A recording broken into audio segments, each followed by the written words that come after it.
Viral di media sosial, aktivis pecinta hewan di Palembang bebas-bebesan dengan lanang yang diduga penjagal anjing untuk dikonsumsi. Para aktivis lapor ke lanang tersebut ke Polda Sumsel jeru pasal penganiayaan hewan. Uangnya, gemuk.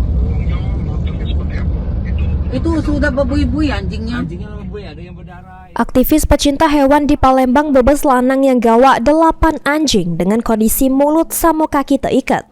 Dimasukkan ke jeru karung melintas di Jalan Kolonel Haji Berlian, Palembang. Diduga lanang itu pengepul atau penjagal anjing untuk dikonsumsi. Takut perbuatannya terbongkar, lanang tersebut langsung melari ke diri.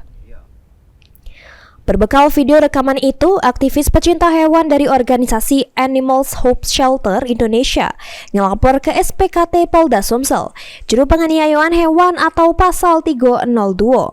Menurut Christian Joshua Pale, aktivis Animal Hope Shelter, Kota Palembang sudah menjadi tempat transit perdagangan anjing untuk konsumsi yang kemudian dikirim ke Sumatera Utara.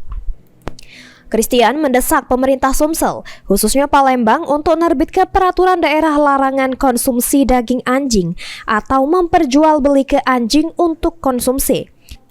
Mengingat bahayanya untuk kesehatan masyarakat pecah penyakit zoonosis yang bisa menular ke wong yang tidak memakan anjing.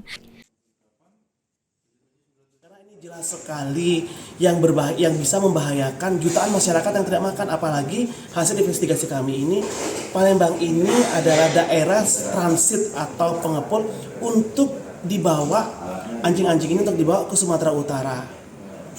Nah, ini sangat berbahaya. Semoga aja dengan adanya kasus ini bisa membuka mata pemerintah kota, pemerintah provinsi untuk lebih peka, lebih aware supaya bertindak sebelum terjadinya kejadian yang luar biasa. Kan belum ada kasus rabies di Palembang. Nah, dengan adanya kebiasaan-kebiasaan ini ditakutkan terjadi penularan atau penyebaran rabies itu akan lebih cepat.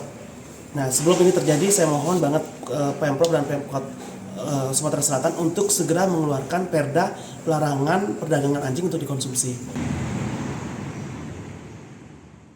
Laporan tersebut sudah diterima petugas SPKT Polda Sumsel. Aktivis pecinta hewan anjing berharap polisi menyelidiki kasus tersebut serta menangkap pelaku. Mulyadi, PAL TV.